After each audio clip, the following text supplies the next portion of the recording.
Bienvenidos a este objeto virtual de información de ecuaciones y reacciones químicas. Empezamos desde el concepto general de lo que es una reacción química y una ecuación química. Reacción química, proceso o cambio químico en el cual se convierte una sustancia o sustancias en otras sustancias o sustancias nuevas. Es decir, hablamos de unos reactivos que se convierten en unos productos y que una reacción química pueden intervenir más de un reactivo y asimismo se puede dar más de un producto. Por el contrario, una ecuación química es la representación simbólica de una reacción química, la cual utilizamos letras, símbolos y números para representarla. Cuando hablamos de letras o de símbolos, son aquellas letras, bien sea una o dos, que representan el símbolo de cada uno de los elementos químicos que encontramos en la tabla periódica. Y los números son aquellos, ya sean coeficientes estequiométricos o la cantidad de átomos que hay por cada elemento para que de esta forma la ecuación química quede balanceada. ¿Cómo es la correcta escritura de las ecuaciones químicas? Tenemos en una parte los reactivos, que son las sustancias iniciales, unas condiciones de reacción y por último tenemos los productos o las sustancias finales. Un ejemplo de ello, el hidrógeno gaseoso se quema en presencia de aire que contiene oxígeno para formar agua. Vemos entonces en la reacción hidrógeno gaseoso más oxígeno genera agua. Aquí tenemos dos reactivos, generamos un producto.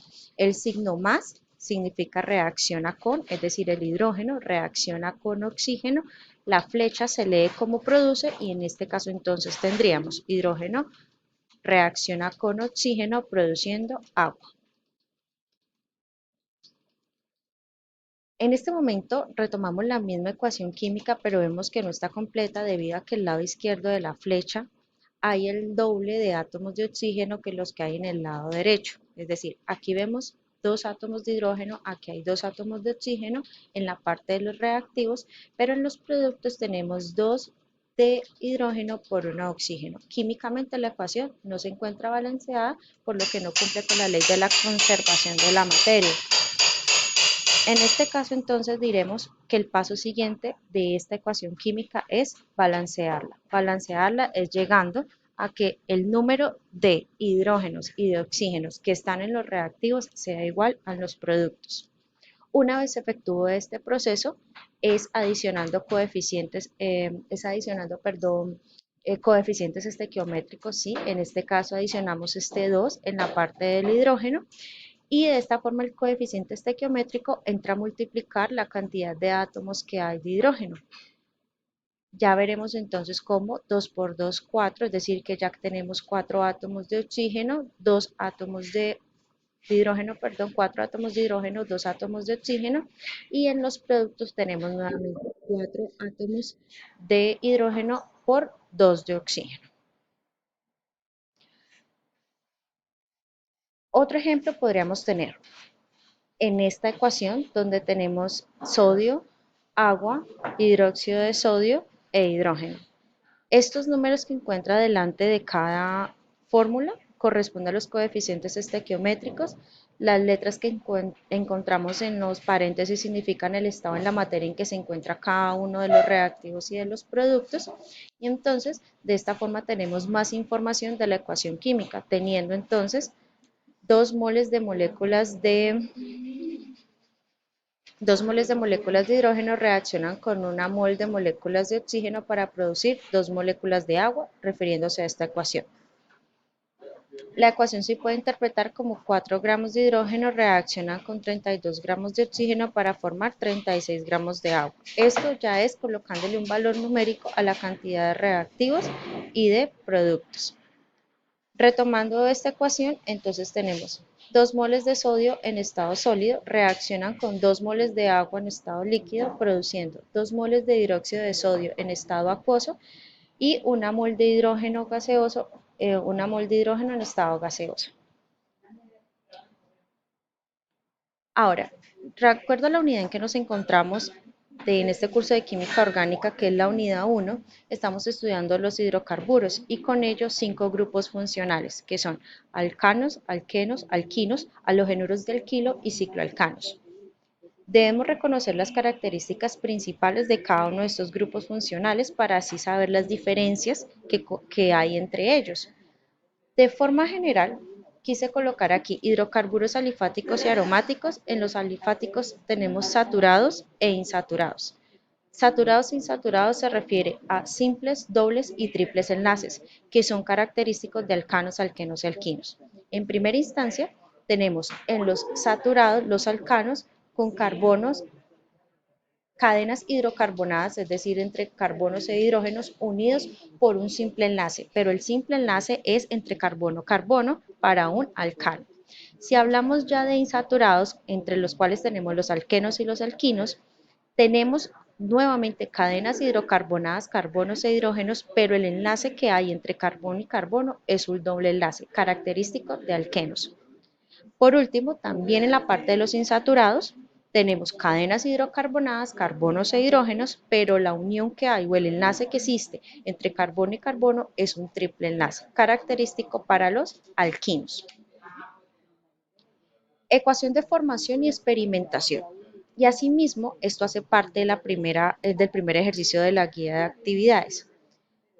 Yo puedo identificar cuando una ecuación es de formación o de experimentación de acuerdo al grupo funcional que estoy evaluando. Nosotros estamos estudiando 5 grupos funcionales. Entonces aquí tenemos, por ejemplo, la ecuación de formación o experimentación está de acuerdo a la posición que tiene el grupo funcional de estudio dentro de la ecuación. RH, aquí vamos a hacer como que yo tengo un grupo funcional donde tengo un alcano y está reaccionando con X, vamos a suponer que X es cualquier halógeno, entonces un alcano cuando reacciona con un halógeno forma un halogenuro alquilo, que tanto alcanos como halogenuros de alquilo son grupos funcionales de estudio de esta unidad. Sin embargo, el hecho de que el alcano esté en la parte de los reactivos y el halogenuro alquilo esté en la parte de los productos, decimos que la reacción o la ecuación para los alcanos es de experimentación, porque es el alcano el que está experimentando un cambio o está reaccionando con el halógeno para dar un halogenuro alquilo. Si lo vemos desde la parte del grupo funcional de los halogenuros del alquilo, sería una reacción de formación. ¿Por qué de formación? Porque a partir de un alcano más un halógeno estoy generando el halogenuro alquilo. Miremos el segundo ejemplo. Tengo alquinos en los reactivos y tengo alcanos en los productos. Si lo voy a clasificar como una ecuación de formación o experimentación, diríamos lo siguiente. Como el alquino está en los reactivos, es una reacción de experimentación, porque es el alquino el que está experimentando un cambio a qué? A generar en los productos un alcano.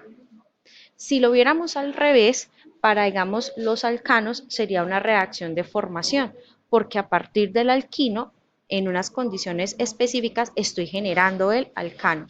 Entonces llegamos a la conclusión y es que las reacciones de formación y experimentación son o las clasificamos bien sea o en una o en otra, dependiendo del grupo funcional que yo tengo en reactivos y en productos. Reacciones de alquenos, alcanos, alquinos, halogenuros de alquilo y cicloalcanos son parte de estudio de esta unidad. Entonces aquí nos vamos a enfocar en las reacciones de los alquenos. Los alquenos sufren 3 tipos de reacción: halogenación, hidrogenación e hidrohalogenación. Partimos en esta imagen, la estructura que tenemos en la mitad es el alqueno, es decir, esta estructura es el alqueno. Si va a reaccionar con cloro, que es un halógeno, va a producir una reacción de halogenación. ¿Qué ocurre exactamente? Que se van a adicionar los halógenos. ¿Qué halógenos? El cloro en este caso. Ya catalogamos entonces esta reacción de halogenación porque el alqueno se está formando en un halógeno alquilo por la adición de halógenos. Ahora, tomemos el mismo alqueno, pero ya le vamos a agregar hidrógeno. La reacción entonces del alqueno ya se va a llamar hidrogenación. ¿Qué hace el hidrógeno entonces? Romper el doble enlace que hay entre carbono y carbono para añadir hidrógenos y con ello pasar de un alqueno a un alcano. Seguido tenemos entonces el mismo alqueno, pero entonces le voy a adicionar ya no un halógeno, sino un halogenuro alquilo, digámoslo así, o un hidrógeno con un halógeno, es decir, como la mezcla de estas dos. Se van a repartir entonces el hidrógeno a un carbono, el halógeno al otro carbono, se va a romper el doble enlace y se va a llamar la reacción hidrohalogenación.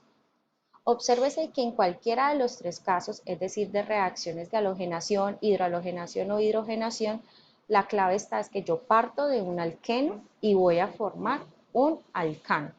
Rompo el doble enlace y quedo ya con un simple enlace. Otro grupo funcional son los alquinos. Entonces, en la primera reacción tengo como reactivo un alquino, es decir, un triple enlace entre carbono y carbono, adiciono hidrógenos y ese hidrógeno me rompe el triple enlace, pero a un alqueno. Entonces, tengo como entrada un alquino en reactivos, en salida tengo un alqueno. Una segunda reacción, tengo un alquino de entrada en reactivos, le adiciono un exceso de hidrógeno más unas condiciones especiales de paladio y el triple enlace se rompe hasta un simple enlace, es decir, a un alcano. Tengo un alquino de entrada, tengo un alcano de salida, reactivos y productos. Entonces, dentro de las reacciones que experimenta este grupo funcional, es decir, los alquinos, esto se llama reducción de alquinos, la cual permite obtener alquenos si utilizo hidrógeno y el catalizador de Lindlar, o a partir de alquinos tener un alcano con hidrógeno en exceso y paladio, que es como lo muestran estas dos reacciones. Estos dos tipos de reacciones de alquenos y alquinos, ¿para qué nos sirven? Para resolver los casos que tiene esta unidad dentro del ejercicio 3, que es exactamente la guía dice que debe tomar los isómeros que usted planteó en el alqueno. Recuerde que usted debió haber hecho un isómero para alcanos, alquenos, alquinos, halogenuros de alquilo y cicloalcanos. Entonces, aquí para esta parte del caso 2, solamente va a tomar el alqueno y le va a hacer la respectiva reacción de hidrohalogenación, es decir, agregando hidrógeno halógeno, la segunda reacción que es halogenación, solo adicionando halógeno, y la tercera y última que es la reacción de hidrogenación, solo con la adición de hidrógeno. Y le debe dar el producto correspondiente y se puede basar en las imágenes anteriores que acabamos de ver.